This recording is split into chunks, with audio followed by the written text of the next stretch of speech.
Kapatid, tara samahan niyo ako at panoorin natin ang maiksing video tungkol sa wedding in Cana. Big wedding party in Cana. Everyone was laughing and dancing. But they ran into a big problem. They ran out of wine, and the party was about to get dull. But Jesus was there, and he did something nobody expected. He took jars filled with water, and with a simple gesture, turned the water into the most delicious wine the guests had ever tasted. The party lit up again, and everyone's jaws dropped, wondering how water had turned into wine. Yan, maiksi lang yung video pero napakaganda po ng message, no? Tungkol po yan sa wedding in Cana.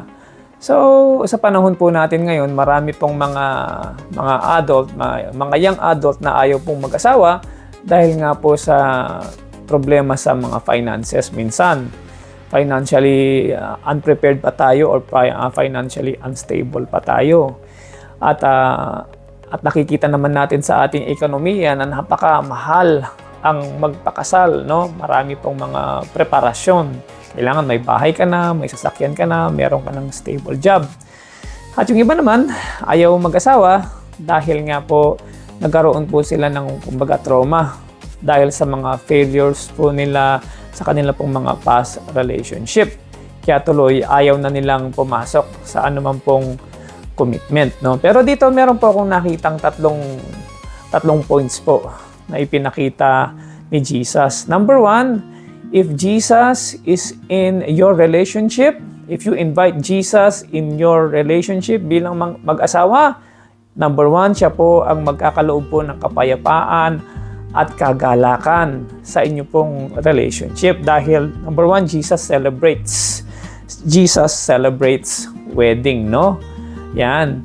Minsan kasi sa katagalan po ng relationship ng mga mag-asawa, minsan nawawala na po yung trust, nawawala na yung loyalty, nawawala na po yung respect, nawawala na rin po yung understanding and caring, nawawala na yung forgiveness. So basically, falling out of love, no? At hindi po yan ang kalooban ng Panginoon.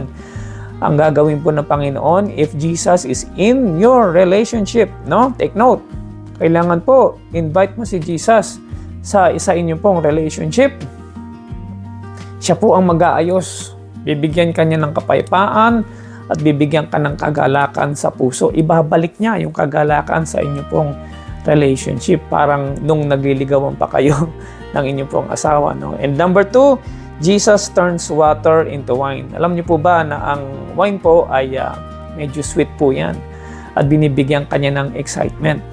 Minsan kasi nawawala na po yung sweetness and excitement sa ating pong relationship po na mag-asawa. Bakit? Kasi masyado nang busy sa trabaho, no? Maraming responsibility, maraming obligasyon, tas pagdating po sa bahay, pagod na, no? Wala ka na tuloy panahon sa misis mo, no? Hindi na kayo nagde-date, wala na tuloy excitement, no?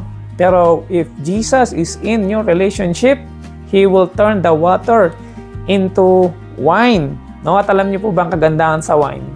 The older the wine, the better, no? And the older the wine, the more expensive it becomes, no? So yun po yung point number 3 naman. Jesus will restore, He will strengthen, and He will maintain your relationship. Dahil hindi po kalooban ng Panginoon na ang divorce. Ayaw niya na naghihiwalay po ang mag-asawa. So anong ibig sabihin nito? When Jesus is in your relationship, pati yung mga past mistakes po na nagawa natin, no, kung nagkaroon na po ng lamat sa ating pong relationship, nawala na po yung tiwala mo sa iyong asawa dahil nagkamali siguro siya, no?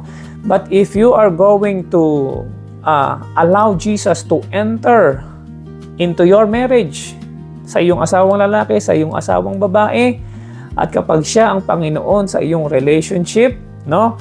Lahat po ng mga nagawa natin in the past, no? Patatawarin tayo ng Panginoon, and then He will restore our family. Ibabalik niya yung understanding, yung trust, ibabalik niya yung respect, ibabalik niya yung joy, yung kagalakan sa ating pong relationship, and He will maintain, no? Minsan kasi ang mag-asawa ay nagsusumbatan, no? Paramihan ng sumbat sa mga nagawang pagkakamali in the past. Hindi po ganoon.